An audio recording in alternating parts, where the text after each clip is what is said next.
Avec cette deuxième vidéo consacrée à Gargantua de Rabelais, j'aborde les chapitres 14 à 24 qui sont consacrés à l'instruction et l'éducation de Gargantua, le géant qui est le personnage principal de ce livre. On se rappelle que dans le chapitre précédent, chapitre 13, Grangousier avait été impressionné par l'intelligence de son fils et décide donc de lui donner une instruction à sa mesure. Dans ces chapitres, Rabelais va faire passer ses idées humanistes en récusant d'abord une éducation ancienne pour proposer, à partir du chapitre 16, une éducation plus moderne menée par Ponocrates. Voyant son intelligence, son père le confie donc à Tubal Holoferne. Tubal signifie confusion. Ce n'est donc pas du tout étonnant que cette instruction ne convienne pas. Rabelais choisit généralement des prénoms ou des noms de ces personnages qui ont un grand rapport avec ce qu'il en veut dans le roman. Donc c'est Tubal Holoferne qui lui apprend à écrire et lui fait lire quantité de vieux traités que Gargantua sait par cœur et même à l'envers. À la mort de son maître, car Gargantua dispose en tant que géant d'une vie beaucoup plus longue, d'autres maîtres le suivent. Mais dans le chapitre 15, Grangousier n'est pas satisfait car il trouve que son fils ne progresse pas, voire devient stupide. On lui conseille de le confronter à un élève qui a eu un autre maître.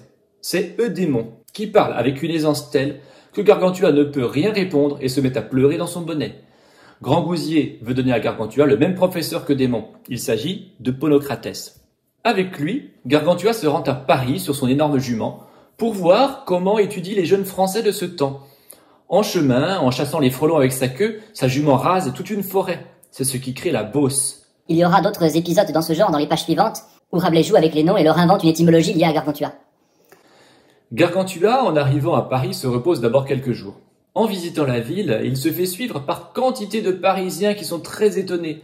Pour s'en débarrasser, il leur pisse dessus. Encore un coup de Rabelais et de son humour un peu bizarre. Il en noie alors une grande partie. Rabelais en profite pour dire qu'il fait cela pour rire. En français de cette époque, cela se dit Paris, et cela justifie donc le nom de Paris. Gargantua veut renvoyer sa jument à son père avec du fromage et du poisson. Il trouve que ce serait bien également de lui mettre des clochettes autour du cou. Il prend donc les cloches de Notre-Dame de Paris pour les mettre autour du cou de sa jument.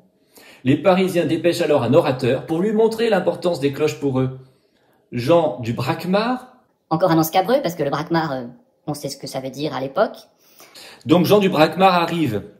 Ponocrates et Gargantua élaborent le plan suivant. Faire boire l'orateur. Encore une fois, on a un bon rapport à la boisson.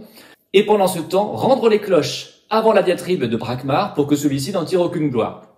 Le discours de l'orateur, saupoudré de latin de cuisine, est confus, ne veut rien dire la plupart du temps et n'aboutit qu'au rire de Gargantua et Ponocrates. Dans le chapitre 20, comme il les a bien fait rire, Gargantua et son maître décident de récompenser Braquemar. Il avait en effet indiqué que s'il parvenait à faire rendre les cloches, les Parisiens lui donneraient une récompense. Il emporte directement une partie des cadeaux que le géant lui a donnés. Finalement, ridicule, lors de son discours, il tire quand même son épingle du jeu à la fin. Puis il va réclamer le reste aux Parisiens qui lui ont confisqué les 10 cadeaux. Les Parisiens lui font un procès pour cela. C'est l'occasion pour Rabelais de critiquer les juges qui font traîner les procès en longueur pour gagner plus d'argent.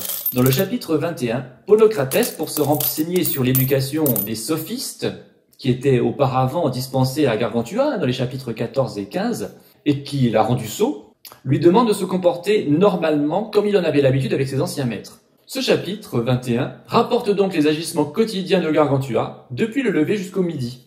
La boisson y occupe une grande part, la religion également, l'exercice physique assez peu. Le chapitre 22 continue la journée par des jeux. Rabelais fait alors une liste immense de jeux qui, comme d'habitude pour ses énumérations, est complètement hétéroclite, confuse. C'est vraiment le style de Rabelais. Suite une sieste, puis à nouveau la boisson. Le souper, puis la nuit, accompagné de quelques intermèdes religieux. Pour Ponocrates, avec cette éducation à l'ancienne, Gargantua perd complètement son temps. Il gâche ses journées avec des activités sans intérêt et il passe trop de temps à manger et à boire. À partir de ce moment-là, il reprend donc toute son éducation en main. Elle va former l'éducation de Ponocrates, aussi bien l'esprit que le corps ou l'âme, avec une lecture de tous les instants, même pendant les repas ou l'habillement, ou quand Gargantua est sur le trône.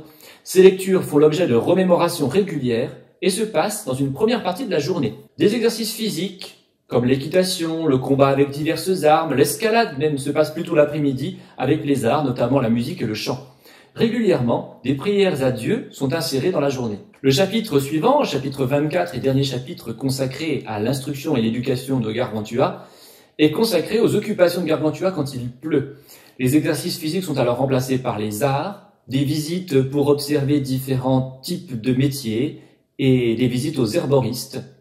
Il mange moins abondamment. À partir de cette période, Gargantua devient un prince accompli physiquement et intellectuellement et plein de sagesse. À la fin du chapitre, l'auteur indique quand même qu'une journée par mois est réservée à une pause dans la campagne et à plus de liberté. Je fais là un tout petit intermède pour vous dire que vraiment, enfin Rabelais, je trouve que c'est un auteur cool. Quand on le lit, on se demande si parfois il n'a pas bu un coup de trop avant. Hein, c'est tellement bizarre, c'est tellement hétéroclite. Alors, on a l'impression que c'est confus et en même temps, c'est pas confus. Ça va vraiment dans un sens, ça va vraiment dans le sens du rire, du comique, de se moquer un peu de tout et puis d'essayer de renouveler les formes. C'est vraiment un auteur cool et je vous invite à le lire jusqu'au bout. Alors pas forcément les premiers chapitres qui sont, c'est vrai, pas toujours très intéressants pour un lecteur d'aujourd'hui, mais à partir du moment où il commence à aller à Paris, où il commence à faire pipi sur les Parisiens, ce genre de choses, je trouve ça extraordinaire pour un livre de littérature.